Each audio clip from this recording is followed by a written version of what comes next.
Neue Fälle für Miss Marple.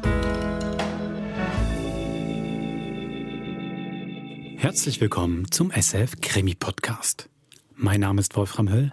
Bei mir ist die Frau, die uns und Miss Marple heute mit auf eine weite Reise nimmt. Susanne Jansson. Hallo Wolfram. Ja, ich bin ganz aufgeregt. So viel bin ich auch noch nicht gereist in meinem Leben und Miss Marple eben auch nicht. Genau, also ihr merkt schon, wir sind bei neuen Fällen für Miss Marple. Neue Lesungen und eben auch von tatsächlich neuen Autorinnen geschrieben, die Agatha Christies Erbe angetreten haben. Und wie du schon gesagt hast, eben Original Miss Marple ist jetzt nicht die große Reisende, aber diese neuen Lesungen haben es ihm ermöglicht, diese neuen Texte, sie eben auf die Wanderschaft zu schicken. Wohin geht's denn? Es geht tatsächlich in eine britische Kolonie, nämlich nach Hongkong.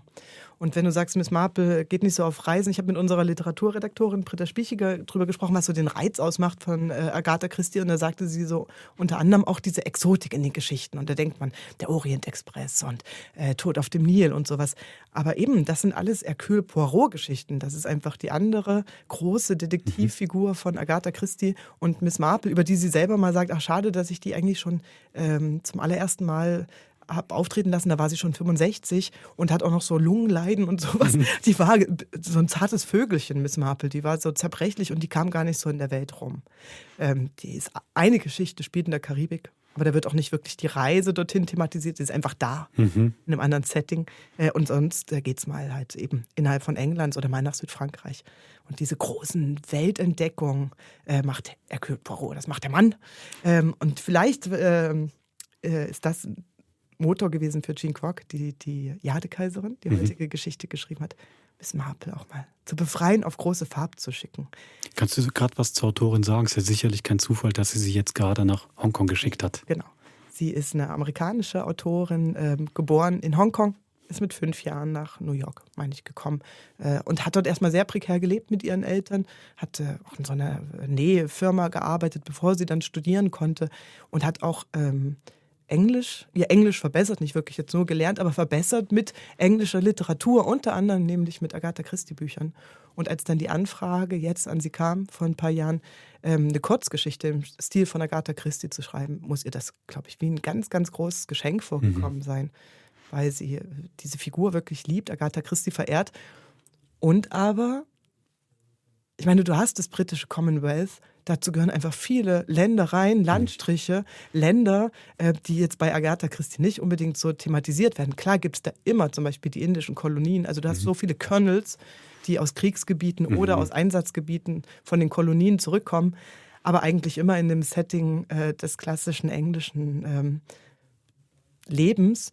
Und deswegen hat Jean Kwok den Wunsch gehabt, Miss Marple mal dort ausbrechen zu lassen. Und auch, wir werden das erleben, sie geht jetzt an Bord eines Luxusdampfers auf dem Weg nach Hongkong und erfährt dort auch stellvertretend für viele Briten und Britinnen das erste Mal, was denn chinesische Kultur oder so überhaupt bedeutet. Und ich glaube, das hat zumindest für mich den Reiz dieser Geschichte ausgemacht. Für uns mag das nicht mehr so exotisch sein, aber es wird so mit den Augen von Miss Marple betrachtet. Und sie darf auch noch naive Fragen stellen, weil das so erste Berührungen sind. Deine Lesung, die du produziert hast, klingt jetzt tatsächlich auch etwas chinesisch, oder? Ja, weil natürlich will man diese zwei Welten, das beginnt mit einem Walzer auf dem Oberdeck, sowas ganz klassisch Europäisches auf dem Weg nach Hongkong. Und dieses Spannungsverhältnis von zwei Kulturen zu haben, ich hätte mir gewünscht, dass sich das auch in der Musik niederschlägt. Und deswegen habe ich Yang Jing angefragt. Das ist eine schweizerisch-chinesische Komponistin und Piper-Virtuosin. Kannst du kurz erklären, was? Ja, das ist ein traditionelles chinesisches Zupfinstrument. Und sie hat es kombiniert mit einem klassischen Flügel und aus diesem Duo verschiedene Motive aus der Krimi-Geschichte aufgegriffen. Wunderbar. Da kannst du uns ja bestimmt nachher, nach der Lesung noch erzählen, wie das war, die Aufnahmen mit dir. Für mich nämlich selber eine kleine Reise, ja, gerne. Gern. Gelesen hat das Stück Patrick Gödenberg. Entschuldige, ich freue mich immer noch, dass ich ihn bekommen habe. Er war für eine andere Hörspielproduktion hier. Ich schätze ihn sehr, ist ein ganz toller Schauspieler, hat eine so feine Stimme. war eben für eine andere Hörspielproduktion hier. Und ich habe ihn gefragt, kannst du nicht, Patrick, vielleicht noch einen Tag Lesung anhängen? Und er hat es gemacht, was mich sehr freut. Also, viel Vergnügen bei der Jadekaiserin. Viel Spaß.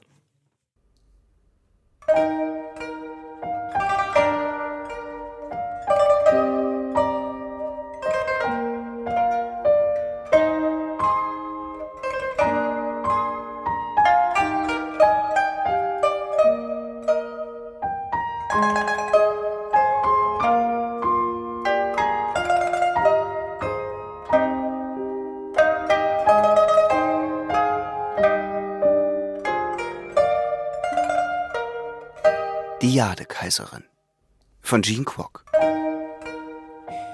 Miss Marple war einigermaßen überrascht von sich selbst, dass sie auf einmal Walzer tanzte. Stets hatte sie den Tanz bewundert und für äußerst elegant gehalten, jedoch nie daran gedacht, ihn selbst einmal zu tanzen. Doch nach mehreren Wochen an Bord des Kreuzfahrtschiffs Jade Empress auf dem Weg nach Hongkong, wo sie ihren Neffen treffen würde, den erfolgreichen Romancier Raymond West, ertappte sie sich dabei, wie sie den gewieften Überredungskünsten der Schiffstanzlehrerin erlag. Wenn Sie laufen können, können Sie auch Walzer tanzen, hatte die attraktive junge Frau gesagt und den Kopf mit dem glatten schwarzen Nackenknoten in die Höhe gereckt. Wie ein Großteil des Schiffspersonals war auch sie Chinesin. Was Miss Marple am Walzer so gefiel, war, dass er einem seine Würde ließ. Nicht wie bei diesen lateinamerikanischen Tänzen, wo von einem erwartet wurde, dass man sich verknotete wie zu einer Brezel. Außerdem hatte ihr betagter Tanzpartner, Mr. Pang, der eine Kabine auf ihrem Gang bewohnte, eine recht vernünftige Größe. Die meisten jungen Leute heutzutage schienen zu einer geradezu absurden Körpergröße aufzuschießen, was sich als äußerst unpraktisch erwies, wenn es etwa galt, Türen oder Ähnliches zu durchqueren. Mr. Pang indes war klein und untersetzt, und Miss Marple stellte erleichtert fest, dass ihr Rheumaschmerz im Nacken sich nicht meldete, wenn sie ihn auf Augenhöhe ansah. Jade Empress oder Jadekaiserin ist ein anderer Name für die Königin Mutter des Westens, eine der höchsten chinesischen Gottheiten. Wussten Sie das? Sagte Mr. Pang leicht schnaufend vor Erschöpfung. Es heißt, sie birgt das Elixier des Lebens. Ein Schluck davon und man lebt ewig und wird nie alt. Das wäre doch was für unsereins. Wenn ein Mann in die Jahre kommt, dann möchte er... Ein Glück, dass Mr. Pang nur so wenige Tanzschritte beherrschte, dachte Miss Marple. Sonst würde es ihr noch schwerer fallen, seinen weitschweifigen Ausführungen zu folgen, als es ohnehin schon war. Da die beiden weder über das Können verfügten, noch den Wunsch verspürten, so schwungvoll wie einige der anderen, abenteuerlustigeren und tollkühneren Tanzpaare über das Oberdeck zu walzen, drehten sie in einer Ecke ihre Kreise. Gemächlich, wie ein Karussell, nur hin und wieder unterbrochen von einer Unterarmdrehung, die Miss Marple recht anmutig vollführte. Sie ließ ihre Gedanken schweifen. Es war ein herrlicher Nachmittag hier auf dem Oberdeck. Sie genoss das klare und milde Frühlingswetter und auch das tiefblaue Meer um sie herum. Gerade hatten sie Singapur verlassen, so weit weg von ihrem kleinen Dörfchen St. Mary Mead, und würden noch ein paar Tage auf See sein, bevor sie ihren endgültigen Zielhafen erreichten. Raymond war ja so furchtbar nett. Ein ganzes Jahr würde er dort verbringen, um ein Theaterstück zu schreiben, das in China spielte, und zugleich als eine Art Kulturbotschafter zu fungieren und die Fahne Großbritanniens hochzuhalten. Er hatte darauf bestanden, dass sie ihm 1 Monat lang Gesellschaft leistete. Dies wäre, wie er betonte, sowohl ihren körperlichen als auch ihren geistigen Fähigkeiten zuträglich. So als glaubte er, sie würde allmählich senil. Aber ihr lieber Neffe hatte sich um alles gekümmert, sodass Miss Marple nur wenig mehr zu tun blieb, als die Gewässer des südchinesischen Meeres zu bewundern, während sie der beschwingten Melodie des Donauwalzers lauschte. »Ich habe meinen Sohn nicht mehr gesehen, seit er noch ein Kind war«, fuhr Mr. Pang fort, ohne von Miss Marples Unaufmerksamkeit Notiz zu nehmen. Ich wollte ihn und seine Mutter nicht verlassen, wissen Sie? Aber ich hatte keine andere Wahl. Natürlich nicht, murmelte Miss Marple, bemüht sich, die Geschichte zusammenzureimen. Wieso genau haben Sie damals nochmal Hongkong Lebewohl gesagt? Um ein neues Leben für uns aufzubauen. Bin nach Liverpool gegangen, habe Jahre gebraucht, bis ich genügend Geld zusammenkratzen konnte, um sie nachzuholen. Doch mittlerweile war seine Mutter gestorben und mein Sohn wollte nicht mehr zu mir kommen. Sagte, er sei glücklich dort in Hongkong. In wenigen Tagen werde ich nach Jahrzehnten endlich wieder mit ihm vereint sein. Mr. Pungs Lider sanken schlaff herab, und Miss Marple ignorierte taktvoll eine Träne, die er sich mit einem Schulterzucken aus dem Auge wischte. »Ist das Ihre Tochter, die mit Ihnen reist?« Miss Marple war eine kräftige junge Frau mit leicht watschelndem Gang in seiner Nähe aufgefallen, neben einer älteren Dame mit Glasauge, die Mr. Pang als eine Art Pflegerin zu dienen schien. »Ja, von meiner zweiten Frau, die traurigerweise letztes Jahr von uns gegangen ist.« Mr. Pang riss jäh den linken Arm empor, um eine Damendrehung anzuzeigen, und Miss Marple fegte darunter hindurch. Sie gärtnerte so gerne. Als Miss Marple wieder in die Ausgangsposition zurückkehrte, sagte er gerade, »Pfingstrose, Trost meines Herzens. Ihr Anblick erfreut mich jeden Tag.« Miss Marple sagte, »Eine entzückende Blume und für Chinesen ebenso bedeutsam wie die englische Rose für...« Sie wurden von den strengen Anweisungen der Tanzlehrerin unterbrochen, die rief, »1, 2, 3, 1, 2, 3. Als Miss Marple Mr. Pang über die Schulter spähte, konnte sie flüchtig sehen, wie die Tanzlehrerin sich mit einem kompakt gebauten jungen Mann, der beharrlich hinab auf seine Füße starrte, hin und her wiegte. Sein Hals war vor Verlegenheit so rot und scheckig, dass der dunkle Fleck fast einem Ausschlag oder Muttermal glich. Die Lehrerin gemahnte ihn, Augen geradeaus, fand aber kein Gehör. »Ah, da kommt Ihre Tochter mit ihrer Freundin«, sagte Miss Marple und blickte an dem Unglückseligen vorbei auf Mr. Pangs herannahende Begleiterin. Mr. Pang sah in die von ihr gezeigte Richtung und erstarrte. Für einen Moment schien es, als bekäme er schlecht Luft, und sein Gesicht lief tiefrot an. »Mr. Pang, geht es Ihnen gut?« fragte Miss Marple leicht besorgt. Sie folgte seinem Blick, entdeckte aber nur die Begleiterinnen des Alten sowie ein Ehepaar Mitte 30, das sie bereits kennengelernt hatte. Victor und Ellen Richards. Beide waren hager und recht ernst. Victor hatte eine Adlernase und tiefliegende Augen, während Ellens langgezogenes Gesicht, eingerahmt von einem Vorhang hellbrauner Haare, dauerhaft verdrießlich wirkte. Anscheinend besaßen sie zusammen ein erfolgreiches pharmazeutisches Unternehmen, welches, wie Victor Miss Marple zu verstehen gegeben hatte, allerlei wichtige Medikamente herstellte, ohne die unsere Gesellschaft wohl daniederliegen würde. »Ja, alles in Ordnung«, keuchte Mr. Pang nach einer kurzen Atempause. »Nur ein wenig zu viel Walzer, schätze ich.«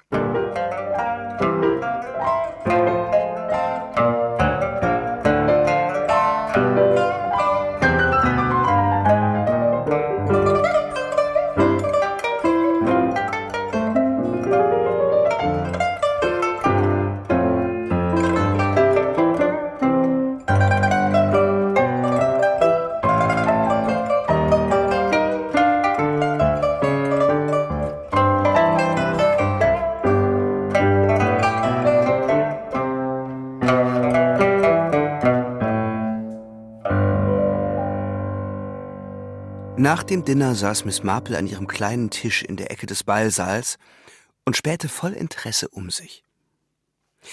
Der warme Schimmer einer Lampe erhellte jeden Tisch, während die funkelnden Kronleuchter den imposanten Raum in ein goldenes Licht tauchten.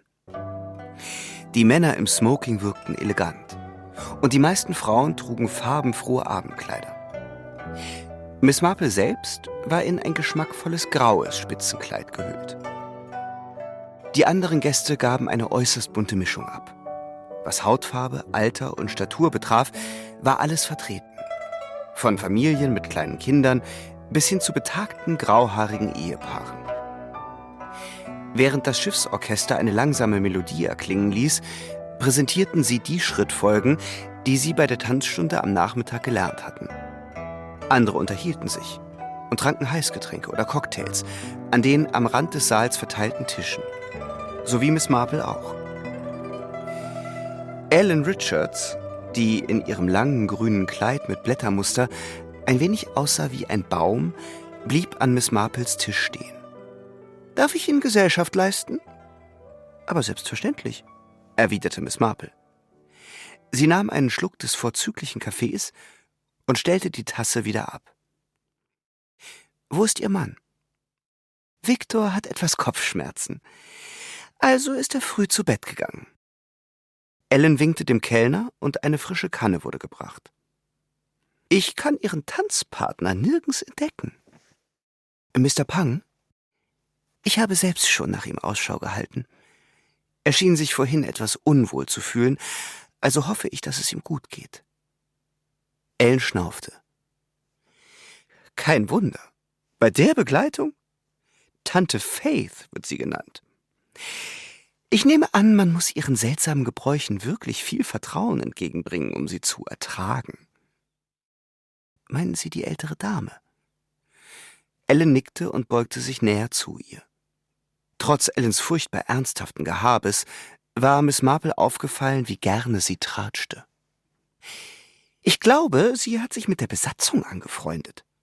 Sie benutzt sogar die Schiffsküche, um eigens für ihn zu kochen und ihn mit allen möglichen traditionellen chinesischen Heilmitteln zu versorgen. Mir graut bei dem Gedanken daran, was sie ihm vorsetzt. Haben Sie gesehen, was für haarsträubende Dinge sie treibt? Zu allen Nachtstunden brennt sie Räucherstäbchen ab, singt beim Gehen ständig vor sich hin. Es geht sogar das Gerücht, wonach sie ihn mit Nadeln malträtieren soll.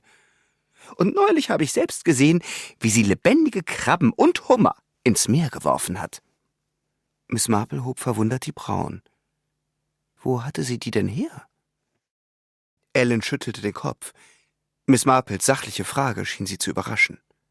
»Aus der Küche, nehme ich an.« »Das ist zwar wirklich etwas seltsam, aber für die Krabben und die Hummer überaus erquicklich, nehme ich an.« Ellen senkte die Stimme, wiewohl das Schiffsorchester ihre Worte ohnehin fast übertönte. »Sie ist eine chinesische Hexe.« Doch statt mit dem angemessenen Entsetzen reagierte Miss Marple gelinde fasziniert. »Ich frage mich, ob manche ihrer Techniken tatsächlich funktionieren.« »Natürlich nicht«, rief Ellen aus.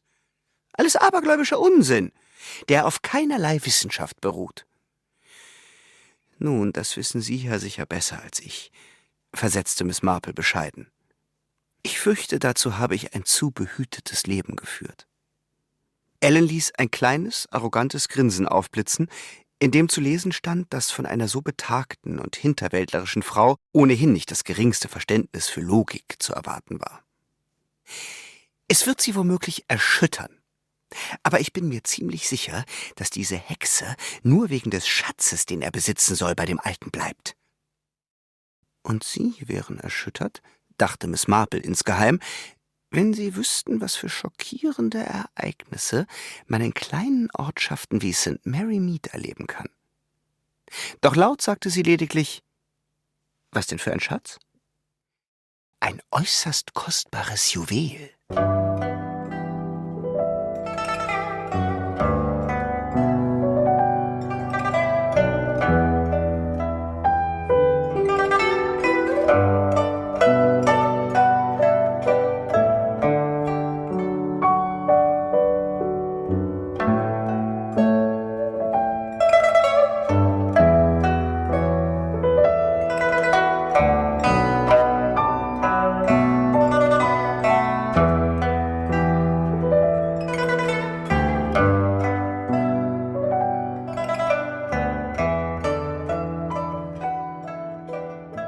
Am selben Abend drückte sich Miss Marple unschlüssig vor der Tür zu Mr. Punks Kabine herum, die nur wenige Kabinen von ihrer eigenen entfernt lag. Sie wollte natürlich nicht stören, und er genoss zweifellos die Unterstützung seiner Tochter und der Pflegerin, jener Frau, die Ellen als chinesische Hexe bezeichnet hatte.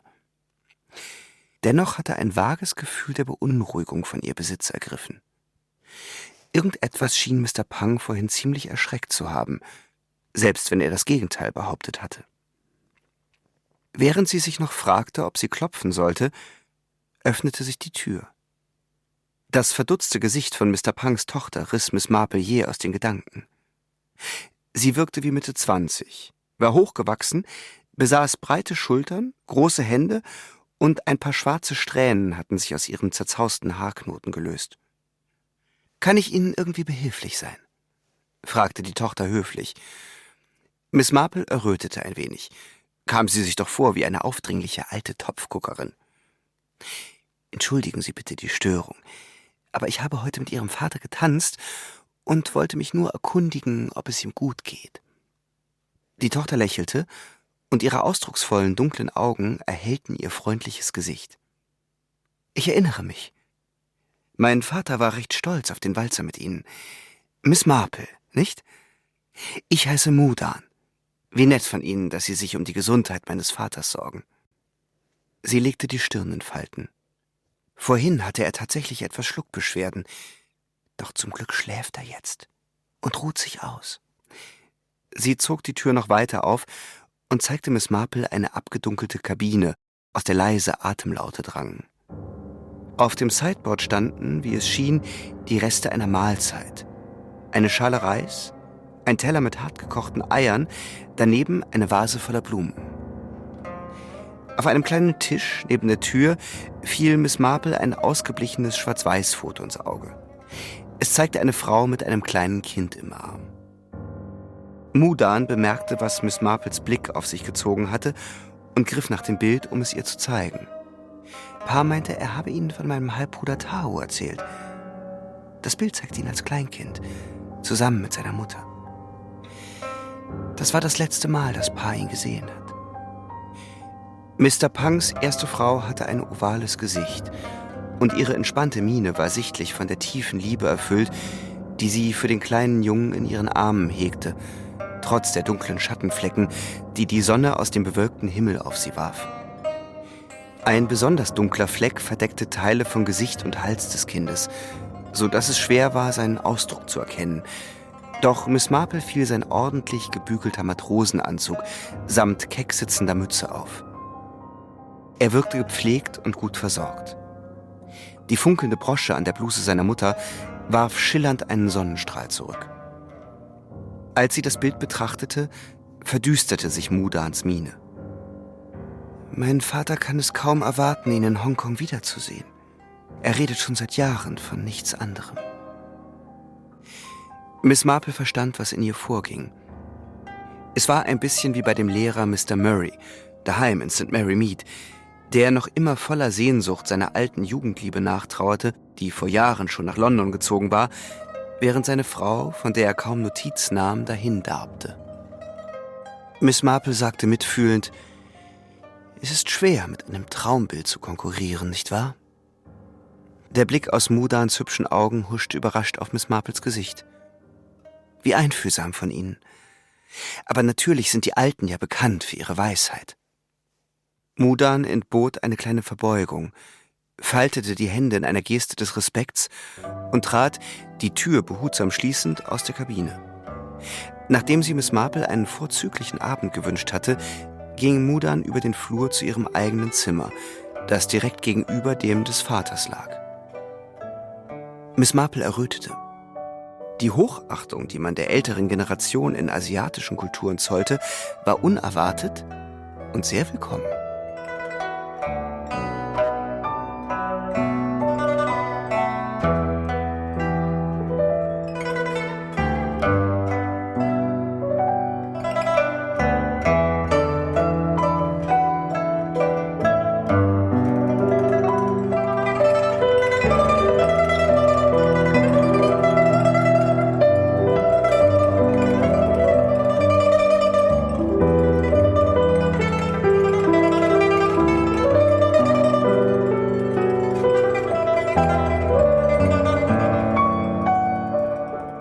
Am nächsten Morgen herrschte große Aufregung auf Miss Marples Korridor.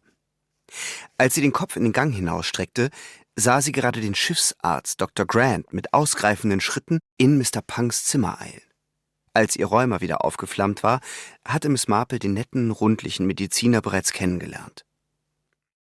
Noch besorgniserregender jedoch war, dass auf Dr. Grant rasch auch noch Chief Webster folgte, der Sicherheitsoffizier des Schiffes, eine großgewachsene und stattliche Erscheinung. Eilig kleidete sich Miss Marple an. Als sie gerade aus ihrer Kabine trat, kam ihr einer der Schiffsstewards entgegen, ein sanftmütiger junger Mann. Doch statt seiner sonst so gleichmütigen Art wirkte er aufgewühlt. Sein sonnengebräuntes Gesicht hob sich weiß von seinen schwarzen Haaren ab, die Lippen waren blass wie Wachs und seine dunkelbraunen Augen vor Angst geweitet. »Was ist passiert?« wollte Miss Marple wissen.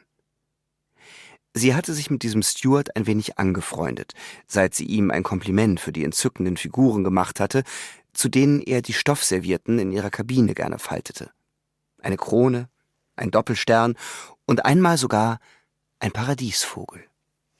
Hin und wieder lief sie ihm auch in anderen Abschnitten des Schiffes über den Weg. Etwa wenn er auf dem Oberdeck Cocktails servierte oder bei den Bridge-Lehrstunden Karten ausgab. Der Steward zögerte, dann sagte er: »Es tut mir ja so leid, Ihnen schlechte Nachrichten zu überbringen, doch der ältere Herr auf Ihrem Gang ist heute Nacht verstorben.« »Mr. Pang?« Als der Steward nickte, empfand Miss Marple großes Mitleid für ihren Freund, der nun seinen Sohn nie wiedersehen würde. Und auch für Mudan. Aber erst gestern hat er doch noch Walzer getanzt. Gewiss, er hat sich etwas unwohl gefühlt, aber doch nicht so, dass man erwarten würde, dass er stirbt. Die Hände des Stewards zitterten sichtlich. Er flüsterte: »In dieser Kabine sind seltsame Dinge vor sich gegangen.« »Ach, es gab dort sehr schlechte Omen.« »Was um alles in der Welt meinen Sie damit?« Der Steward beugte sich zu ihr vor. »Furchtbare Dinge. Für einen Chinesen jedenfalls. Andere Menschen würden gar nicht bemerken, dass etwas nicht stimmt. Einmal habe ich eine Schale Reis gefunden, in deren Mitte 2 Essstäbchen steckten. Etwas, das wir Chinesen nur bei Beerdigungen tun. Oder Enteneier, die großes Unglück verheißen, weil man sie mit dem Tod in Verbindung bringt. Und weiße Blumen, die auch ein Symbol für Beerdigungen sind. Sie sind mir schon mehrmals in seiner Kabine aufgefallen, gestern erst. Jeder dieser Gegenstände gilt als Einladung für den Tod, ins Haus zu kommen. Warum hätte Mr. Pang solche pechbringenden Dinge in seinem Zimmer aufbewahren sollen?« Der Steward schüttelte den Kopf. »Das ist es ja gerade. Mr. Pang war ein sehr abergläubischer Mann. Ich bin mir sicher, dass er diese Dinge nicht selbst in seine Kabine gebracht hat. Jemand wollte ihn in Angst und Schrecken versetzen.«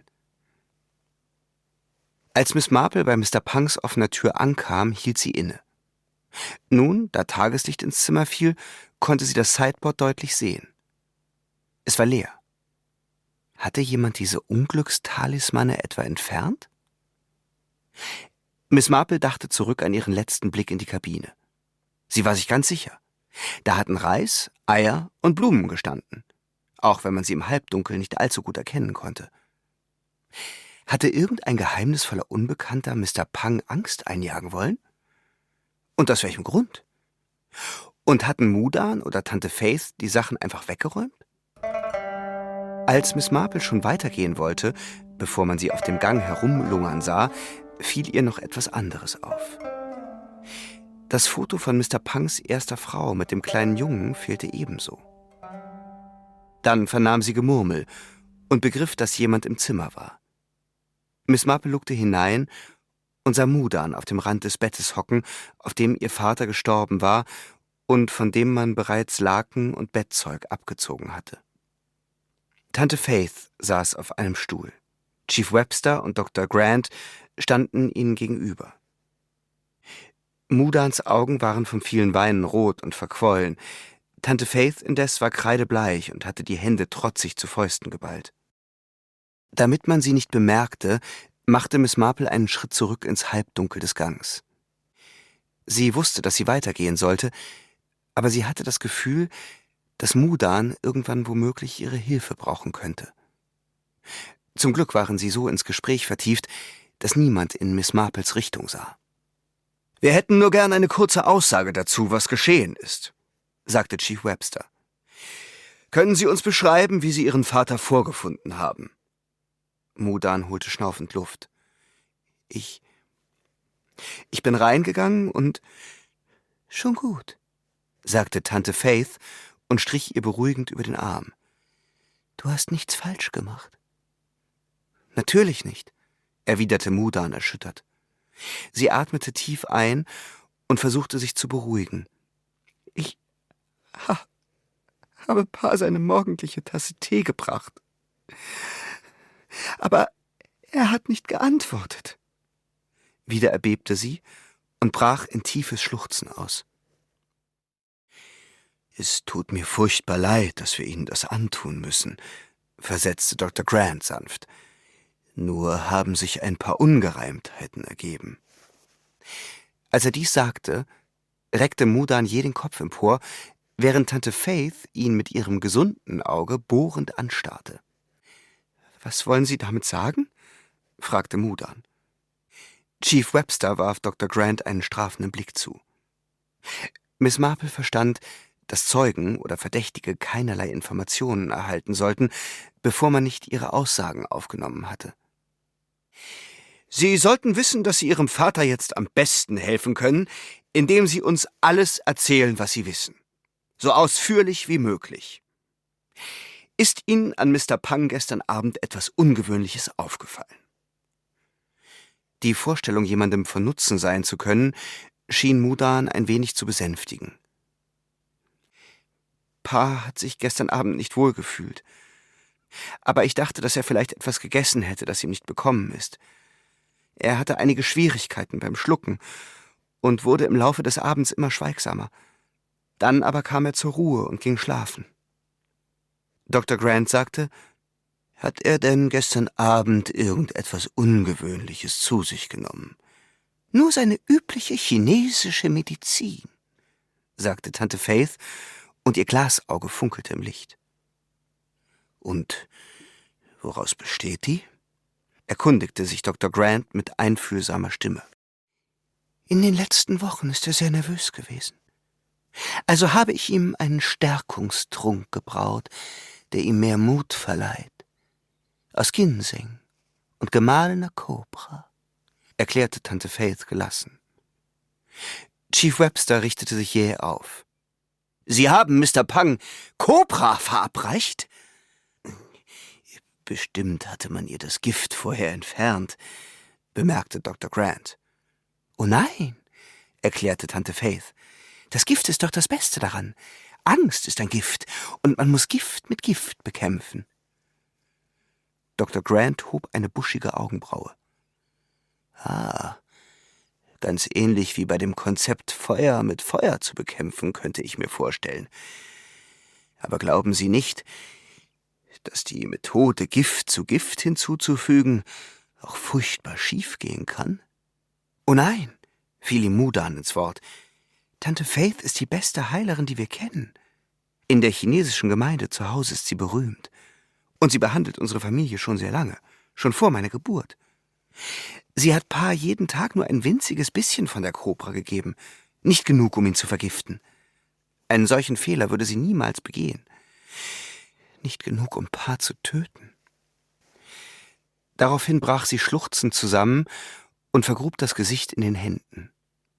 Tante Faith ging zu ihr hinüber, legte ihr die Hand auf die Schulter und funkelte die beiden Männer böse an. Chief Webster räusperte sich. »Das reicht für heute.«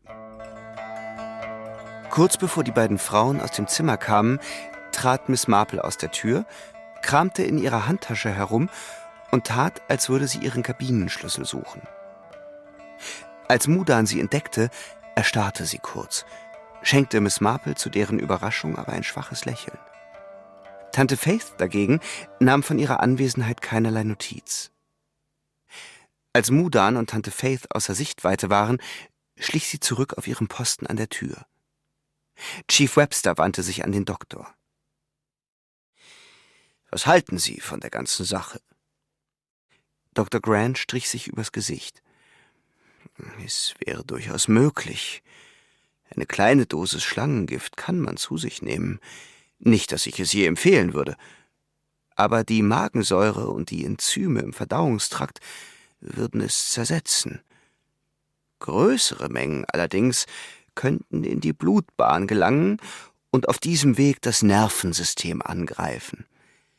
Zu den möglichen Symptomen könnten ein Abschlaffen der Augenlider sowie Sprachstörungen und Schluckbeschwerden gehören, wodurch er irgendwann auch nicht mehr atmen könnte.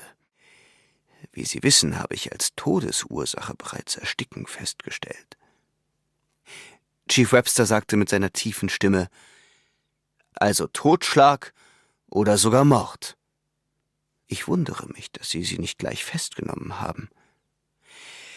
Ich möchte erst noch Mr. Pungs Habseligkeiten und Papiere durchsehen, um herauszufinden, ob es womöglich ein Motiv gibt. Schließlich befinden wir uns auf einem Schiff. Tante Faith kann nirgendwo hinfliehen.« Miss Marple presste die Lippen aufeinander. Erst war Mudans Vater gestorben, dann verdächtigte man ihre Begleiterin des Mordes. Wie furchtbar das alles für diese sanftmütige junge Frau doch sein musste. Für den Rest des Tages sah Miss Marple weder Mudan noch Tante Faith. Die anderen Passagiere schien das überraschende Hinscheiden von Mr. Pang zwar etwas zu verunsichern, große Sorgen machte sich anscheinend aber niemand. Schließlich war er hochbetagt gewesen, und man erzählte sich, er habe zudem an einer Art Nervenkrankheit gelitten, die gewiss zu seinem plötzlichen Ableben geführt hatte. Als könnten alle ängstlichen alten Menschen jederzeit tot umfallen, dachte Miss Marple. Als Miss Marple am Abend den Speisesaal betrat, war sie noch immer in Gedanken. Mr. Pang und seine Geschichten. Er hatte von seiner ersten Frau und seinem Sohn gesprochen. Er liebte Pfingstrosen und er freute sich jeden Tag daran. Dann hatte ihn etwas aus der Fassung gebracht. Entweder der Anblick seiner Tochter und der Pflegerin, der sogenannten chinesischen Hexe, oder der Anblick von Victor und Ellen Richards.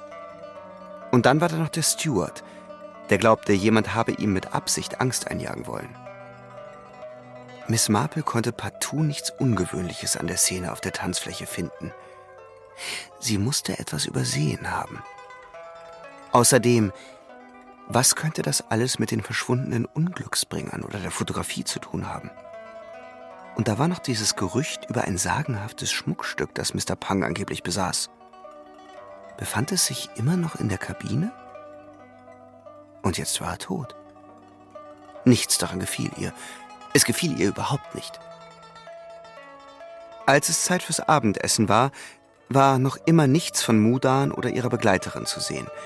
Aber Victor und Ellen erspähten Miss Marple und gaben ihr winkend zu verstehen, dass sie sich zu ihnen gesellen solle. Kaum hatte Miss Marple sich gesetzt, sagte Ellen: »Haben Sie schon die furchtbaren Neuigkeiten über Ihren Freund gehört?« Miss Marple entging nicht Mr. Pungs neuer Status in Ellens Beschreibung. Die Aufwertung von Tanzpartner zu Freund, doch sie nickte nur. Vielen Menschen bescherte die Nähe zum Tod anderer eine Art indirekten Nervenkitzel. Je näher, desto besser, bis der Tod auch sie irgendwann holen kam. Und Victor fügte genüsslich hinzu: »Nun, selbstverständlich war die Ursache seines Ablebens nicht natürlicher Art. Morgen früh wollen sie diese merkwürdige Chinesin festnehmen, diese Tante Faith, weil sie Mr. Pang mit gemahlener Kobra vergiftet hat. Sie hat es selbst zugegeben.« »Wie bitte?« fragte Miss Marple mit gespielter Fassungslosigkeit. »Ach, das medizinische Personal an Bord hat sich sofort mit uns angefreundet«, prahlte Ellen. »Schließlich beliefern wir sie ja. Es heißt, sie habe geglaubt, ihm damit zu helfen. Man muss schon zugeben, dass sie ein paar äußerst suspekte Behandlungsmethoden hatte.« Als der Kellner kam, um ihre Bestellung aufzunehmen, musste Miss Marple verblüfft feststellen, dass es ihr Kabinensteward war. Ich habe sie vorher noch nie im Speisesaal gesehen. Er grüßte sie mit einer leichten Verbeugung. »Die Besatzung dieses Schiffes ist recht klein. Also haben wir alle mehrere Aufgaben, Und heute Abend brauchten sie hier Hilfe. Miss Marple zögerte einen Moment, dann befragte sie ihn weiter. Würde es Ihnen etwas ausmachen, uns einige Dinge zu erklären? Victor und Ellen gafften sie mit empörten Mienen an, offenbar entsetzt, dass sie sich mit dem chinesischen Kellner unterhielt. »Das gehört sich aber nicht«, stieß Victor hervor. Miss Marple schenkte ihm keine Beachtung. »Können Sie uns sagen, wieso jemand einer anderen Person Nadeln in den Körper stechen oder lebendige Hummer und Krabben über Bord werfen sollte? Oder wieso man gemahlene Kobra zu sich nehmen sollte?« Der junge Steward wurde rot, bemühte sich dann aber, Miss Marple ausführlich zu antworten. Die Verwendung von Nadeln nennt man Akupunktur. Es ist eine alte chinesische Heilmethode, die Schmerzen lindert und seit Tausenden von Jahren in China erfolgreich praktiziert wird.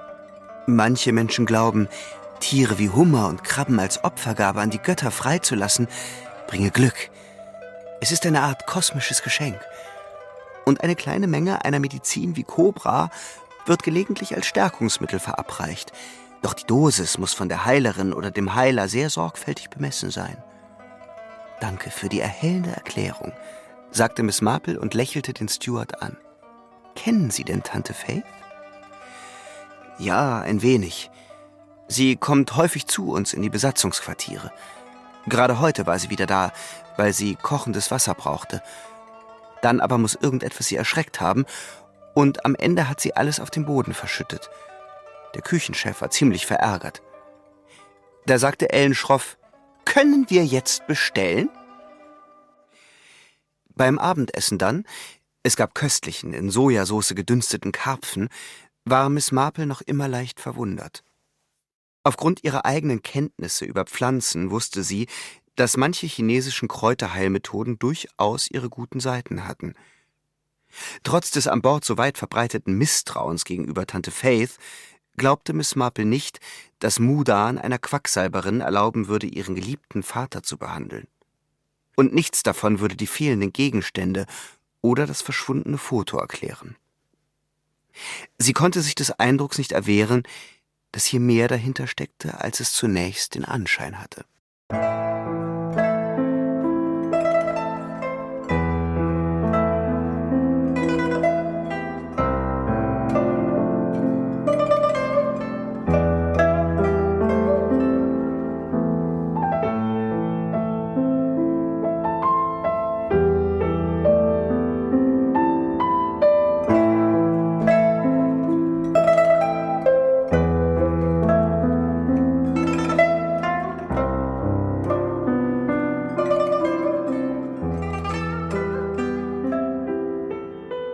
Miss Marple war zu aufgewühlt, um nach dem Essen noch den Ballsaal zu besuchen. Also machte sie sich auf den Weg zu ihrer Kabine. Die Ruhe dort würde ihr womöglich helfen, den Kopf frei zu bekommen und ihre Gedanken über diesen verdächtigen Todesfall zu ordnen. Gerade war sie um die Ecke und in ihren Gang gebogen, als sie einen schrillen Schrei hörte. Mudan kam aus einer der Kabinen getaumelt, die Hände eng um den Oberkörper geschlungen. Sie schluchzte und war völlig außer Atem. »Was ist denn passiert?« rief Miss Marple. »Tante Faith, sie ist tot.« Mudan wankte, als würde sie gleich bewusstlos werden. Miss Marple packte ihren Arm, doch dann verschlug es ihr den Atem, als sie die dunklen Flecken auf Mudans Bluse und an ihren Händen sah. Blut. Bald schon setzte um sie herum entsetzte Staunen und Gerede ein, als die Gäste aus den anderen Kabinen aufgeschreckt von dem Tumult die Türen aufrissen. Jemand rannte los, um den Arzt und den Sicherheitsoffizier zu holen. »Sie armes Ding«, sagte Miss Marple. »Kommen Sie, Sie müssen sich hinsetzen.« Miss Marple geleitete die junge Frau zu deren eigener Kabine, deren Tür einen Spalt breit offen stand, und führte sie zum Bett. Mudan nahm schwerfällig Platz. Ohne zu bemerken, dass sie Blut über ihre Wangen verteilte, vergrub sie das Gesicht in beiden Händen.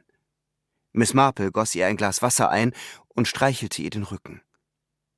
Als Chief Webster und Dr. Grant wenige Minuten später zur Tür hereinkamen, erblickten sie als erstes Mudans blutverschmiertes Antlitz. »Du meine Güte«, rief Dr. Grant und blieb wie angewurzelt stehen.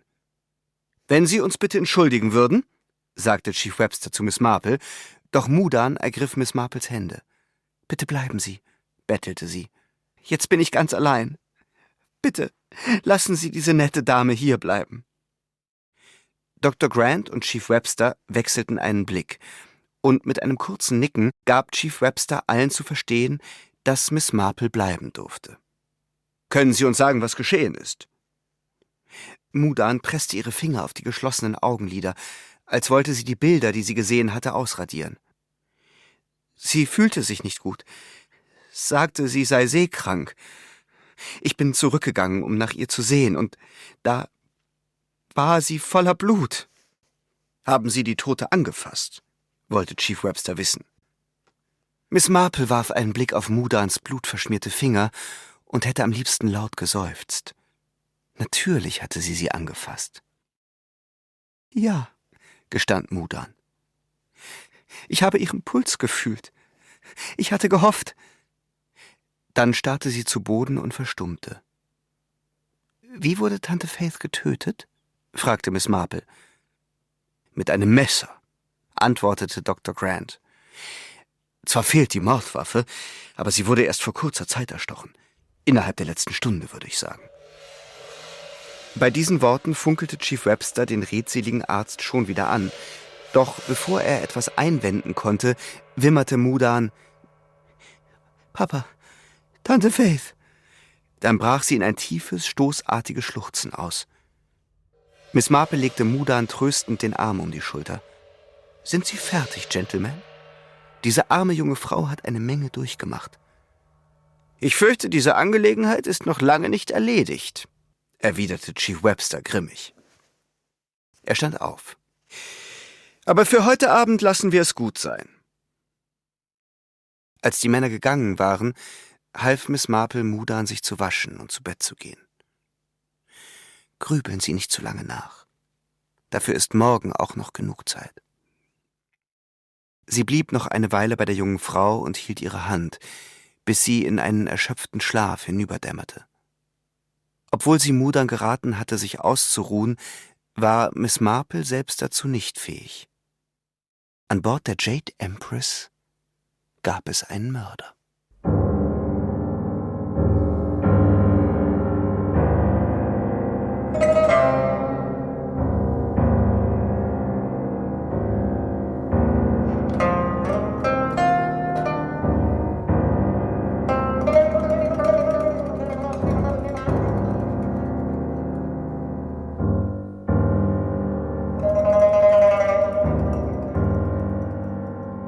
»Wieso ist die Tochter dann noch nicht verhaftet worden?« zischte Victor. »Unser aller Sicherheit steht auf dem Spiel. Ist sie das etwa, die da hinten am Fenster sitzt?« Miss Marple nahm einen Bissen von ihrem Pineapple Bun, welcher ironischerweise kein bisschen Ananas enthielt. Doch war er trotzdem süß und köstlich, und nach der unruhigen Nacht tat ihr das Frühstück spürbar gut. »Das ist eine andere Frau. Ich glaube, Mudan nimmt ihre Mahlzeiten zurzeit in ihrer Kabine ein. Man hat bisher keine Beweise gegen sie in der Hand.« »Ach, die sehen doch sowieso alle gleich aus«, sagte Ellen und nahm einen Schluck von ihrem schwarzen Kaffee. »Selbstverständlich war sie's. Wer sollte es denn sonst gewesen sein? Sie hat beide Leichen gefunden. Sie soll blutüberströmt gewesen sein. Alle an Bord sind stinksauer. Wir sitzen hier mitten auf dem Meer fest und eine Mörderin läuft frei herum. Diesen Leuten ist einfach nicht zu trauen.« Miss Marple hob den Blick.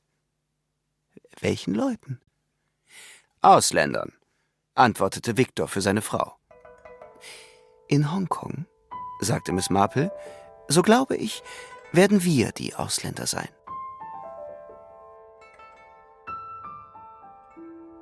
Als Miss Marple nach dem Frühstück zu ihrer Kabine zurückkehrte, stellte sie mit Überraschung fest, dass Mudan vor ihrer Tür wartete.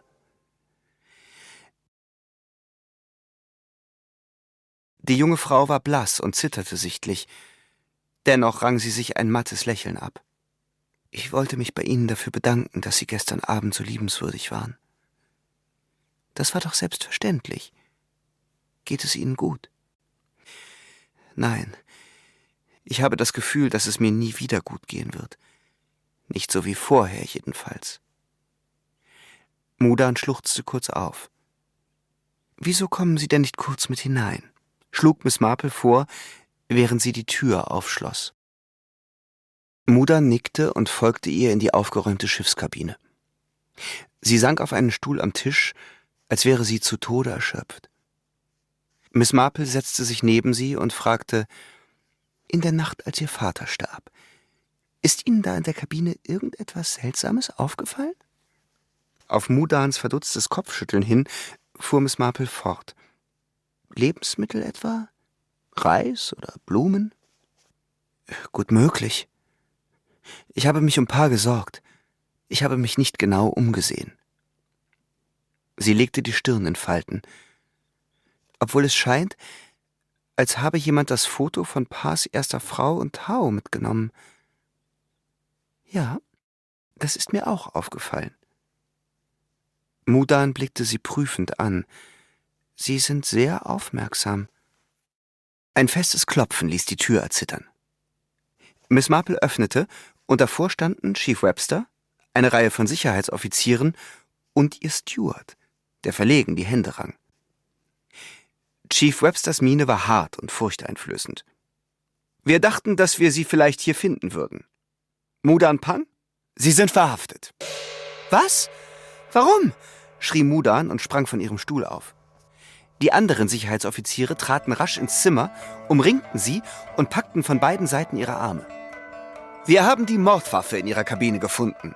Ein Steakmesser, versteckt in einer Stoffserviette, die zu einem hohen, aufgerollten Turm geformt war.« »Aber ich habe nichts getan. Ich würde doch niemals«, protestierte Mudan. Sie schaute sich fieberhaft um, bis ihr Blick auf den Steward fiel. Dann zeigte sie mit dem Finger auf ihn. »Ich habe ihn gesehen. Er kam gerade aus dem Gang, als ich unterwegs zu Tante Faiths Zimmer war. Er muss es getan haben, kurz bevor ich eintraf. Und dann hat er das Messer in meinem Zimmer in der Serviette versteckt.« Das Gesicht des Stewards wurde aschfahl. Chief Webster schüttelte den Kopf. »Er ist bereits befragt worden. Zum Todeszeitpunkt hatte er Dienst im Speisesaal, in Anwesenheit vieler Gäste. Und es kommt mir recht verdächtig vor, dass Sie dies bisher noch nicht erwähnt hatten.« »Ich war völlig außer mir. Ich konnte mich an nichts erinnern. Bitte!« »Wieso sollte sie so furchtbare Dinge tun?« erkundigte sich Miss Marple ganz ruhig. »Wie es scheint, hatte Ihr Vater eine immense Lebensversicherung abgeschlossen«, erklärte Chief Webster. »Und sie war die Begünstigte?« wollte Miss Marple wissen. »Ja, sie und ihr Halbbruder. Nähere Nachforschungen haben ergeben, dass sie eine Bäckerei in Liverpool besitzt, die nicht gut läuft.« »Im Geschäftsleben geht es immer auf und ab«, entgegnete Mudan.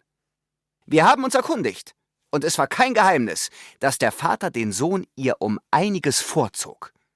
Vielleicht kam ja auch noch Neid dazu.« Mudan taumelte rückwärts, als hätte er ihr einen Schlag versetzt. Sie legte eine zittrige Hand vor den Mund. »Und was wäre Ihr Motiv für den zweiten Mord gewesen?« fragte Miss Marple. Chief Webster antwortete schulterzuckend, »Das gilt es noch herauszufinden. Es wäre gut möglich, dass Tante Faith einen Beweis für die Missetat der Tochter gefunden hat.« Mudan stöhnte. »Aber ich habe meinen Vater und meine Tante Faith geliebt.« »Sie halten mich vielleicht für eine törichte alte Frau«, sagte Miss Marple, »aber mein Bauchgefühl sagt mir, dass sie die beiden wirklich sehr gern gehabt hat. Außerdem hat mein Steward mir berichtet, jemand habe eine Reihe seltsamer Gegenstände in Mr. Pungs Kabine platziert, womöglich um ihm furchtbare Angst zu machen. Etwa eine Schale mit weißem Reis, in der senkrecht ein paar Essstäbchen steckten. Mudan hätte so etwas gar nicht tun müssen, da sie ja sowieso Zugang zu seinem Essen hatte.« Der Steward nickte. In die Augen des Chiefs trat ein Funken von Respekt. »Ich habe gelernt, Instinkte nie zu unterschätzen. Dennoch kann ich allein darauf keine Beweisführung aufbauen.« Er reichte Miss Marple seine Visitenkarte. »Sollte Ihnen noch etwas Stichhaltigeres einfallen, lassen Sie es mich wissen. Ganz gleich, zu welcher Tageszeit. Nach dieser Kreuzfahrt werde ich wieder auf meine gewohnte Stelle bei der Hongkonger Polizei zurückkehren.« Er wandte sich an seine Untergebenen, die die protestierende Mudan abführten. Bevor sie aus der Tür geleitet wurde, warf sie Miss Marple noch einen letzten flehenden Blick zu.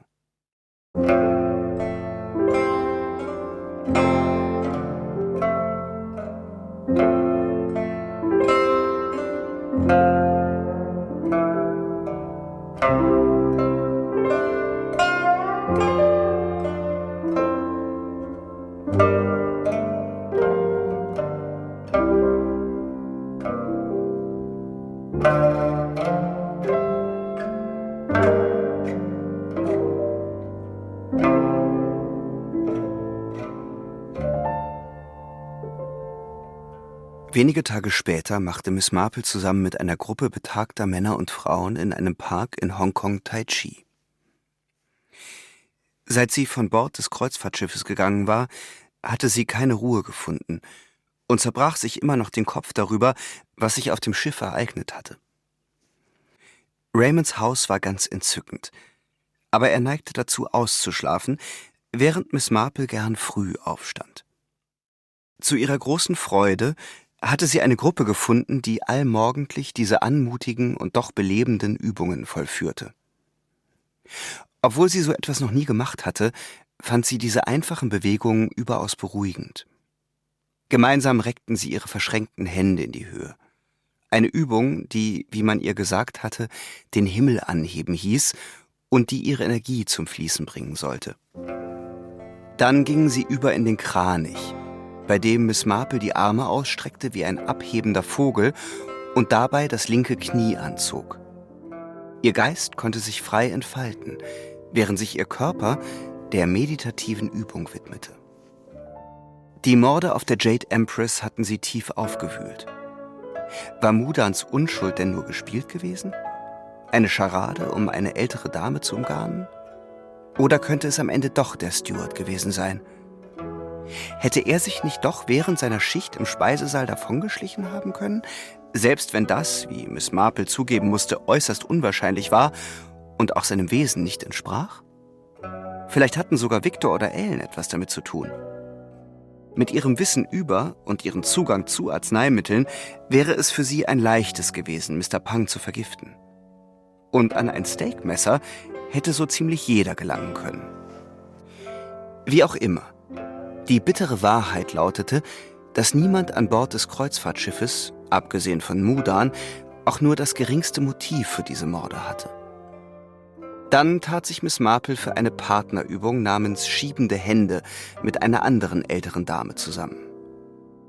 Während sie die Bewegungen ihrer Partnerin spiegelte, fiel ihr ein großes rotes Muttermal auf der einen Gesichtshälfte der Frau auf.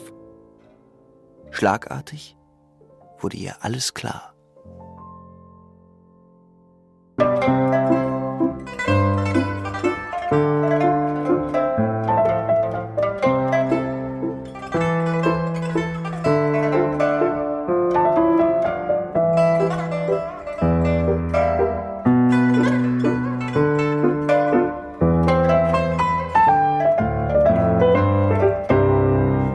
Wie nett von Ihnen, dass Sie mir an Ihrem freien Tag Gesellschaft leisten, sagte Miss Marple. Diese gedämpften Hefetaschen mit gewürztem Schweinefleisch sind köstlich. Darf ich Ihnen eine anbieten? Sehr schmackhaft, lobte Chief Webster. Er ließ den Blick über den Tisch schweifen, der von Gerichten übersät war. Süßen Brötchen mit Lotussamenpaste in Dampfkörben aus Bambus. Mit Rindfleisch gefüllten Reisnudelrollen auf winzigen Tellerchen und kleinen Schalen voller Conchi, einem herzhaften Reisbrei. Kellnerinnen und Kellner schoben Wagen voller Köstlichkeiten durchs Lokal und die Gäste nahmen sich, was ihnen zusagte. Neulich habe ich gelernt, dass Dim Sum, wie man diese Art von Gericht anscheinend nennt, das Herz berühren heißt, sagte Miss Marple. Das ist entzückend, nicht? In der Tat, antwortete Chief Webster. Er runzelte die Stirn, als wunderte er sich, wieso sie ihn wohl eingeladen hatte. Sie hatte schon befürchtet, dass er nicht kommen würde. Doch die Art und Weise, wie er genussvoll in seinen Krabbendumpling biss, verriet ihr, dass er eine gute Mahlzeit stets zu schätzen wusste. Die Lösungen von Rätseln wie Morde es sind, haben stets etwas mit Herzensangelegenheiten zu tun, nicht wahr?« meinte sie. Chief Webster hielt im Kauen inne, wandte sich vom Essen ab und richtete seine Aufmerksamkeit stattdessen auf Miss Marple. »In Mr. Punks Kabine fehlten nach den Morden mindestens 2 Dinge«, erklärte sie. »Eine wertvolle Brosche und eine Fotografie seiner ersten Frau und seines Sohnes.« »Nun, man hat diese Gegenstände nicht gefunden. Aber wir haben auch keinerlei Beweise dafür, dass es sie überhaupt gegeben hat.« »Genau deshalb hatte ich dies zuvor auch noch nicht erwähnt«, erläuterte Miss Marple. »Und doch glaube ich, dass sie der Schlüssel zur Lösung dieses Rätsels sind. Am Abend, bevor Mr. Punk starb, habe ich mit ihm Walzer getanzt. Und mir fiel auf, dass ihn irgendetwas, das er über meine Schulter hinweg erblickte, ziemlich beunruhigt hat. Ich sah nur Mudan, Tante Faith sowie Victor und Ellen Richards. Aber dabei ist mir ein Fehler unterlaufen, den viele von uns begehen. Ich habe nicht auf das Personal geachtet. Es war wie unsichtbar für mich. Die Tanzlehrerin tanzte nämlich auch mit einem jungen Mann. Es hat lange gedauert, bis ich mich daran erinnert habe, dass etwas an ihm merkwürdig war. Etwas völlig Offensichtliches, weil er ständig hinab auf seine Füße geschaut hat. Anfangs wirkte es, als wäre sein Nacken vor Verlegenheit so rot gewesen. Aber es war mehr als das. An einer Seite seines Halses hatte er ein rotes Muttermal. Chief Websters Blick wanderte zurück zu seinem saftigen Eierküchlein auf seinem Teller. Er musste sich fragen, worauf sie mit ihrer Geschichte wohl hinaus wollte. »Das erinnerte mich an einen Vorfall, von dem ich einmal gehört hatte«, sagte Miss Marple, wobei sie zu erwähnen vermied, dass sie diesen einschlägigen Fall dereinst selbst aufgeklärt hatte. »Und bei dem eine als Zimmermädchen verkleidete Frau einen Mord begangen, aber niemand sie bemerkt hatte, da alle nur die Uniform gesehen hatten, statt der Person, die darin steckte.« »Ich muss gestehen, dass ich keine Ahnung habe, was Sie damit sagen wollen«, gestand Chief Webster. »Nun, das ist ganz einfach«, erwiderte Miss Marple. »Sie sagten doch selbst, es gäbe 2 Personen, die von der Lebensversicherung profitieren würden. Mudan und ihr Halbbruder Tao. Der junge Mann mit dem Muttermal am Hals ist Tao. Auf dem Foto von Tao und seiner Mutter war das Mal zwar zu erkennen, doch erschien es aufgrund des fleckigen Lichts nur wie ein dunkler Schatten. Ich nehme an, er kam als Passagier an Bord des Kreuzfahrtschiffs und hat sich dann als Steward verkleidet. Da viele Leute glauben, alle Asiaten und alle Bediensteten würden gleich aussehen, ist ihnen gar nicht aufgefallen, dass der Steward, der in ihrer Kabine ein- und ausging, nicht immer dieselbe Person war. Folglich war unser echter Steward unschuldig. Aber Tao gab sich von Zeit zu Zeit für ihn aus. Und in seiner Verkleidung als Schiffskellner hatte er auch Zugang zu den Schlüsseln. Er stellte angsteinflößende Dinge in Mr. Punks Kabine, damit Tante Faith ihm Cobra verabreichte und sorgte anschließend dafür, dass er eine Überdosis bekam. Während unseres Walzers muss sein Vater ihn erkannt haben, sodass Tao noch am selben Abend zuschlagen musste. Was für ihn recht einfach war, da er Zugang zu Mr. Punks Mahlzeiten hatte. Ich vermute, er wollte den Verdacht auf Mudan lenken. Denn wenn man ihr die Schuld gab, hätte sie keinen Anspruch mehr auf die Auszahlung der Lebensversicherung und er wäre der einzige Begünstigte. Außerdem hatte man mir berichtet, dass Tante Faith in den Quartieren der Besatzung ein- und ausging und der echte Steward erwähnte mir gegenüber einen Zwischenfall, bei dem irgendetwas sie erschreckt hatte. Ich glaube, Tante Faith hat ihn wegen des Muttermals am Hals ebenfalls erkannt. Immerhin arbeitet sie schon so lange für die Familie. Das war der Grund für Tao, auch sie aus dem Weg zu räumen. Während der echte Steward im Speisesaal war, erstach Tao Tante Faith. Anschließend deponierte er das Messer in Mudans Zimmer. Chief Webster saß mit offenem Mund da. Mit einem leisen Knacken machte er ihn wieder zu. »Und was ist mit den Gerüchten um das kostbare Schmuckstück, das Mr. Punk besessen haben soll?« »Ich glaube, das war die Brosche. Taos Mutter trug sie auf dem Foto. Wenn Sie sein Haus durchsuchen, werden Sie sie wahrscheinlich finden. Er sollte auf der Passagierliste stehen. Und wenn er unter falschem Namen gereist ist, dürfte die Tanzlehrerin Ihnen dabei helfen können, ihn zu identifizieren. Nach was für einer Art Brosche sollen wir denn suchen? Miss Marple antwortete, das Bild war nicht sehr scharf, aber sie hatte die Form einer Blume. Ich vermute eine Pfingstrose. Da Mr. Pang ja davon sprach, dass er sich jeden Tag so an seiner Pfingstrose erfreue. Anfangs dachte ich, er hätte eine Pflanze oder vielleicht ein paar Schnittblumen aus Singapur in seinem Zimmer. Dann fiel mir jedoch ein, dass Pfingstrosen in den Tropen gar nicht blühen, denn sie brauchen einen kalten Winter. Deshalb musste er etwas anderes damit gemeint haben. Chief Webster schüttelte den Kopf. Wieso haben Sie die Sache denn noch weiter verfolgt, wo doch der Fall so eindeutig zu liegen schien? Miss Marple nahm einen Schluck Oolong-Tee und genoss dessen rauchiges Aroma. Dann sagte sie, mir ist einfach kein Grund eingefallen, wieso Mudan 2 Menschen umbringen sollte, die sie offensichtlich sehr geliebt hat. Wie gesagt, Morde haben stets etwas mit Herzensangelegenheiten zu tun. Und nun, hätten Sie gern noch ein Wandern?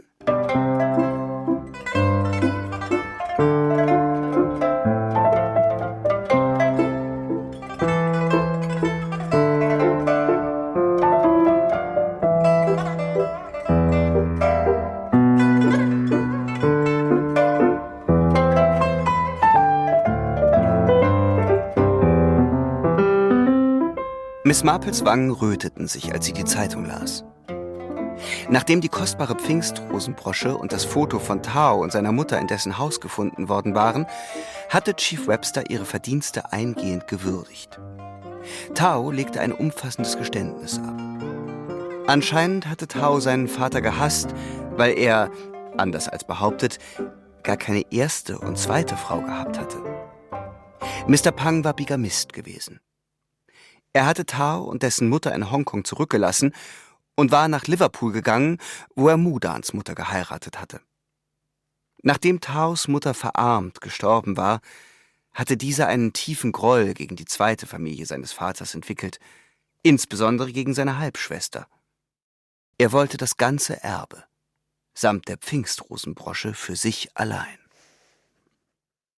Ein Ehepaar namens Ellen und Victor Richards vom Kreuzfahrtschiff zeigte sich dem Artikel zufolge zutiefst erstaunt darüber, dass Miss Marple diesen Fall gelöst hatte. Doch ihr Lieblingsabsatz war das Ende, wo die eben freigekommene Mudan, nachdem man ihr gesagt hatte, ihr Vater habe seine Pfingstrose als Freude seines Herzens bezeichnet, mit den Worten zitiert wurde, »Das ist mein Name. Mudan bedeutet Pfingstrose.«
Wolfram, was ist denn dein Gift in kleinen Dosen, das dir deine Heilerin regelmäßig verabreicht, aber nicht so viel geben darf? Das ist jetzt eine gute Frage. Ich habe diesen Sommer noch mal Saunieren kennengelernt in Finnland. Schöne Antwort. Da muss man ja trotzdem schauen, dass man bei Zeiten wieder rausgeht. Sehr gut. Funktioniert aber für mich wunderbar, weil es mal einer der raren Momente ist, wo ich an nichts sonst mache, als einfach nur da sitze und niedergegart werde. Hast du mal Tai Chi gemacht? Kung Fu. Ist das vergleichbar? Ich werde jetzt bestimmt was Falsches sagen, aber es gibt so eine leichte Abstufung von Qigong über Tai Chi zu Kung Fu. Und Qigong ist noch sehr nah quasi an der Körperpflege, sagen wir mal. Bewegung zur Körperpflege, dass es einem gut geht im Körper. Tai Chi ist dann schon mehr Richtung Kampfsport. Es gibt, glaube ich, auch verschiedene Varianten, die sehr Richtung Kampfsport sind. Und Kung Fu dann spätestens ist dann eigentlich Kampfsport. Und es gibt aber eben diese Bewegungsabläufe, so ganze Ketten. Fällt gerade der Begriff nicht ein, große und kleine. Und es gibt es im Tai Chi und auch im Kung Fu. Deswegen weiß ich doch so ungefähr. Wir haben ja als Einstiegselement, als Layout-Element ja die Musik von den Miss Marple-Filmen mit Margaret Rutherford genommen. Und das ist ja eigentlich eine andere Miss Marple, als Agatha Christie sie gezeichnet hat, weil diese Margaret Rutherford, Miss Marple, die bestimmt viele von euch auch vor Augen haben, ist ja eher so eine tatkräftige, schrullige. Die rüstige Rentnerin. Die rüstige Rentnerin. Und die hat nämlich auch in ihrer Filmbiografie, und die gibt es nämlich auch nicht bei Agatha Christie, erzählt sie immer, was sie alles für Sport in ihrer Jugend gemacht hat. Und wo sie das Golfturnier oder Rugby oder ich weiß es gar nicht. Ne? Und da würde natürlich dann wahrscheinlich auch Kung Fu, die hat auch, besser passen. Die hat auch Ziegel zerschlagen mit der bloßen Hand. Genau, das würde da gut passen, während Agatha Christies Miss Marple sehr fein bleibt in den sanften Bewegungen. Aber finde es eine schöne Reise, dass sie es machen kann, oder? Dass man dorthin kommt mit dieser englischen Dame. Das ist für mich echt ein totales Highlight dieser Geschichte. Wir sind dann doch kurz vor Schluss. Der Kriminalfall hat einen Halt gemacht, sie ist in Hongkong angekommen. Und dass sie dann in seiner Selbstverständlichkeit das Tai Chi macht. Ich stelle es mir dann wirklich auch so vor, wie sie davor gestrickt hat. Meditativ vor sich hin macht sie dann die Bewegung, wird auch so wunderbar aufgenommen von den Menschen vor Ort. Kein Problem, dass diese alte, rüstige englische Dame da mitmacht. Wird sogar beschrieben, wie sie dann mit jemandem zusammen so eine Übung macht, eine Spiegelübung. Ich finde das wunderbar und passt für mich auch gut rein, dass sie dann die Erkenntnis hat. Wo man eigentlich aufhört mit Denken Genau. und so das Ganze von sich, die Welt von sich ablässt. Und das ist der Moment, wo die Erkenntnis geschieht. Finde ich wirklich totales Highlight für mich. Ja. Das fand ich aber, wir hatten ja bei Das Böse in kleine Ortschaften über die schon vorher alle ausgesprochenen Hinweise, die dir helfen können. Das fand ich jetzt zum Beispiel wieder es ist halt so subtil platziert. Am Anfang wird gesagt, da tanzt ein junger Mann und vor Schüchternheit ist er ganz rot im Gesicht. Ich meine, keiner von uns denkt da an Feuermal in dem Moment, ne? Und deswegen, ja. Aber eben auch schön, dass es ja selbst da wieder die Parallelität hat. Wir fangen mit einem Tanz an und der Tai Chi ist ja auch wieder eine Art Tanz oder eine Partnerübung, die man dann macht. Und das ist auch der Moment, wo es sich wieder erinnert eben an die Haut, an das Mal. Das stimmt, von der körperlichen Bewegungsabläufen her hast du recht. Ich habe gerade an die Komposition gedacht, weil da ist, jetzt heißt es Circles in the Wind und das ist ja sowas sehr Feines. Und das andere, als sie mit Mr. Pang an Bord vom Schiff tanzt, ist das ja eher so zwei Nilpferde auf. Also nein, ich meine, auf der musikalischen Ebene hat das ja sowas sehr da holpert auch der Rhythmus so und hat was sehr Komödiantisches. Da ist die Parallele eigentlich nicht so leicht zu erkennen. Ja. Mir gefällt tatsächlich gut, wie Miss Marple da die chinesische Kultur entdeckt. Wir hatten sie davor schon kurz angedeutet. Man muss manchmal so etwas schmunzeln, weil da Sachen beschrieben werden, die wir schon kennen. Gleichzeitig finde ich es korrekt. Ja. Spielt ja früher. Dass man da zum ersten Mal einen Blick drauf hat, ist natürlich schön auch, dass sie so sehr offen ist und wohlgesinnt dem Ganzen gegenüber. Ich finde wunderbar, wie sie da die Teigtaschen am Schluss beschreibt, dass das eigentlich auch der Grund ist, warum der Polizist überhaupt nochmal vorbeikommt. Der isst einfach gern. Ja. Deswegen kommt er nochmal vorbei. Finde ich immer auch schön, diese Kleinigkeit. Nein, aber auch, dass sie einfach mal nachfragt, zum Beispiel bei ihrem Steward, dem Richtigen. Warum schmeißt man dann Krabben und Trümmer ins Meer? Das ist ja wirklich sehr konfrontativ. Man denkt ja, die kommen ins heiße Wasser. Dass genau es eben was bringt, wenn man eine Frage stellt, nicht nur auf seinen Vorurteilen sitzen bleibt. Finde ich trotzdem eine gute Botschaft. Miss Marple hat ja gar keine Vorurteile und dafür ist sie halt dann schon sehr, sehr wohlwollend gezeichnet. Ne? Sie ist ja wirklich allen gegenüber offen. Gut, sie ist jetzt auch entspannt. Also sie kann halt wirklich mit offenen Augen, macht sie ja durch ihre Welt gehen und eben auch Mudan wahrnehmen und ihren Zimmersteward, der so schön falten kann. Beim Stuart übrigens hatte ich tatsächlich den Moment beim Hören, ich glaube, es ist die Szene, wenn Mudan festgenommen wird. Ja. Dann sind auch irgendwie Stuarts dabei. Und da hatte ich dann so einen Moment, wo ich dachte, ist jetzt einfach ein bisschen komisch geschrieben. Eigentlich dachte ich, der Stuart wäre doch gut, der hat so gut geantwortet auf ihre Fragen nach der Kultur. Und jetzt ist da irgendwie so ein halb böser Stuart. Ich dachte, jetzt hätte man es nicht besser schreiben müssen, sind 2 verschiedene Figuren. Da muss ich natürlich schon sagen, im Nachhinein oder später, als dann Baby Klick gemacht hat, ja, es gab tatsächlich 2 Stuarts, den guten, richtigen und den bösen, falschen Stuart. War ich dann schon doch wieder sehr geschickt, muss ich sagen. Genau, es hatte wirklich eine ganz starke Irritation bei mir ausgelöst. Okay. Fast schon auf einer Metaebene komisch geschrieben. Ja. Aber eigentlich genau korrekt, weil darum geht es ja in der Geschichte.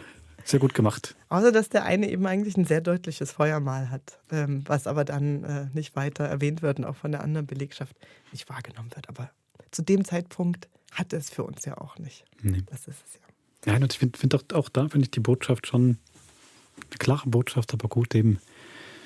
Der ganze Blick ist so geprägt auf die Menschen auf dem Schiff. Einerseits rassistisch, also man schaut die Chinesen schon nicht richtig an, die Chinesinnen und dann noch die Bediensteten noch mal weniger. Das Personal, da guckt man nicht gerade drauf. Das finde ich schon als doch eine feine Kritik drin. Feine Aussage, die mir gefällt. Eben, aber sie bleibt ganz fein. Ne? Also ich meine, das ist der Satz, in Hongkong werden wir die Ausländer sein. Das hat mit unserer Zeit, also musst du den ja nicht neu erfinden, aber für ihre Zeit ist das fein gewählt. Genau, könnte gut aus ihrem Mund sein. Magst du noch was zur Musik erzählen? Das war ja da deine interkulturelle Begegnung, die du gemacht hast. Ja, es war einfach für mich, es ist immer ein bisschen aufregend, wenn man mit jemandem zusammenarbeitet, mit dem man vorher noch überhaupt nicht zusammengearbeitet hat und wo man auch weiß, der hat jetzt für uns zumindest im Bereich des Hörspiels in der Redaktion noch nicht gearbeitet. Und dann Yang Jing habe ich getroffen, sie lebt schon lange in der Schweiz. Ja? Ist eine Schweizer Künstlerin, aber natürlich noch ganz stark in der chinesischen Tradition verhaftet. Eben, sie ist Virtuosin auf der Pipa, auf dem Instrument und ist auch in China aufgewachsen. Also sie hat mir ihre Biografie ein bisschen erzählt. Das ist wahnsinnig beeindruckend, fesselnd. Und es sind manchmal so Kleinigkeiten. Wir haben uns viel auf Englisch unterhalten, aber natürlich ist auch alles durchzogen dann irgendwie mit chinesischen Schriftzeichen. Das ist für sie dann Alltag und für mich ist das, weißt du, so kleine, hat fast einen ästhetischen Genuss. Dann zum ersten Mal Musiken zu hören. Sie hat den Text gehört, den hatten wir schon aufgenommen, nur die Lesung von Patrick. Und ich habe sie gefragt, ob sie sich vorstellen könnte, dann auch, Wolfram, wie sagt man das? Man sagt, ich wünsche mir ein bisschen eine chinesische Folie, aber man will ja auch nicht jemanden immer nur auf seine Herkunft reduzieren. Und das war überhaupt kein Problem. Also sie hat ganz schnell Freude daran gehabt, das zusammenzubringen. Also jetzt mal verallgemeinernd gesagt, europäische Kunst mit einer verallgemeinernd chinesischen Kunst. Sie hat schnell verstanden, dass das eine eingängliche Lesung sein soll, dass die Musik auch, sie ist eine Solistin, eine Konzertsolistin, dass die Musik sich hier aber zurücknehmen muss. Ja. Genau. Und hat dann die Komposition gemacht nach diesem eben verschiedenen Themen. Dim Sum heißt eine Komposition oder Circle in the Wind oder A Picture in the Shadow. Precious Jewel, das ist so das Mudan-Motiv am Anfang und am Ende, was wir dann auch so schön ausgespielt haben. Und es war einfach schön, ihr zuzuhören. Wir haben im Studio die Aufnahmen gemacht und die Piper, da gab es so ein bisschen technische Probleme. Wir wollten eigentlich mehr Raumklang haben, weil der Flügel ist einfach ein großes Instrument, ne? Und die Piper dann doch sehr zart daneben und haben lange an der Mischung gearbeitet, weil sie dann zum Beispiel so Bilder gefunden hat, wie das die Töne von der Piper. Du musst dir vorstellen, wie ein Silbertablett auf den Perlen liegen, die so sanft hin und her rollen. Aber eben, die sollen wie schön präsentiert werden. Die sollen nicht donk, donk rechts und links an den Rand stoßen. Und das waren so Kleinigkeiten, schöne Bilder, die aber eben dann auch für mich in diese ganze Arbeit auch so ein bisschen Miss Marples Erkenntnisreise habe ich auch ein bisschen gehabt. Ja, war toll. Wunderbar. Ich möchte gerne noch einen kleinen Hinweis loswerden zu Hongkong. Bitte. Also 2 Warst bis 3. du mal da? Ich kann sogar 3, nein, leider nicht. Also ich bin einmal virtuell gereist. Es gibt ein ganz tolles Computerspiel von 1999, Shenmue heißt das. Ich hoffe, irgendjemand draußen führt Buch über die Videospielreferenzen von mir, genau. Nein, aber so, wo er sagt, ein neuer Tipp von Wolfram, muss Genau. ich ausprobieren. Entschuldige. Das kann man auch auf neuen Konsolen spielen. Das war damals wirklich ein Ereignis. Das ist eine Rachegeschichte, fängt in Japan an, wo der Sohn von einem Kung-Fu-Lehrer dann dem Dojo lebt mit seinem Vater und der Vater wird umgebracht von einem chinesischen Meuchelmörder. Und im ersten Teil geht man ganz realistisch in so einem kleinen japanischen Dorf, einer kleinen Stadt, versucht man da die Spuren zu verfolgen. Und der zweite Teil spielt in Hongkong, weil die Spur nach Hongkong führt. Und das ist wirklich sehr spannend. Hongkong noch eine Zeit, glaube ich, das Spiel spielt, als es noch eine englische Kolonie war. Und das ist das normale Hongkong, wirklich sehr interessant dargestellt. Und später geht es dann sogar nach Kowloon, spricht es, glaube ich, aus. Genau, das ist dann gerade mein zweiter Hinweis. Kowloon finde ich einen wahnsinnig spannenden Ort. Gibt es so heute nicht mehr. Das war tatsächlich ein Niemandsland zwischen der englischen Kolonie Hongkong und Festlandchina. Und dementsprechend gab es dort keine Gesetze. Eine kleine Insel vor den Toren Hongkongs. Und Wir reden von wirklich klein, gell? ja, wirklich klein. Das ist also ein paar Hektar. Aber der galt als dicht besiedelster Ort der Welt. Wirklich wild gebaut, Häuser über Häusern. War spannend für Zahnärzte, Glücksspiel, Mafia, alles Mögliche, was halt weder in Festlandchina noch in Hongkong möglich war. Verlinke ich gerne von Arte. Gibt es eine ganz schöne Doku aus der Reihe Crazy Borders, wo sie mit verrückte Grenzen um der Welt geht. Und wirklich ist ganz, ganz spannend. Und mein dritter Hinweis, den habe ich, glaube ich, schon mal gegeben. Das Auge von Hongkong. Ganz toller Kriminalroman, wo man einen Kommissar verfolgt über mehrere Jahrzehnte und auch die Geschichte von Hongkong nachverfolgen kann.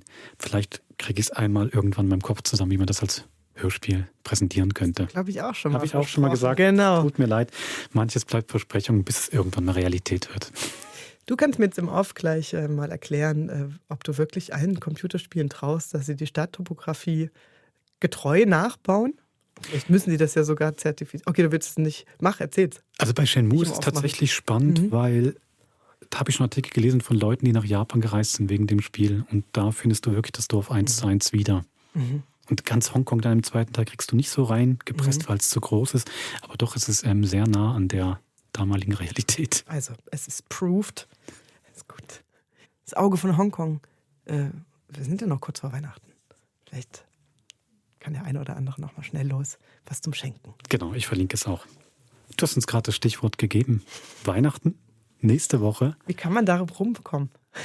gibt es Miss Marples Weihnachten, oder? Ja, ist kein Witz. Wir haben auch eine Weihnachtsgeschichte in diesen neuen Geschichten dabei gehabt. Natürlich habe ich mich da drauf gestürzt. Ich bin auch wirklich ein Weihnachts-Kitsch-Nudel-Freund. Bis zum nächsten Mal. Macht's gut.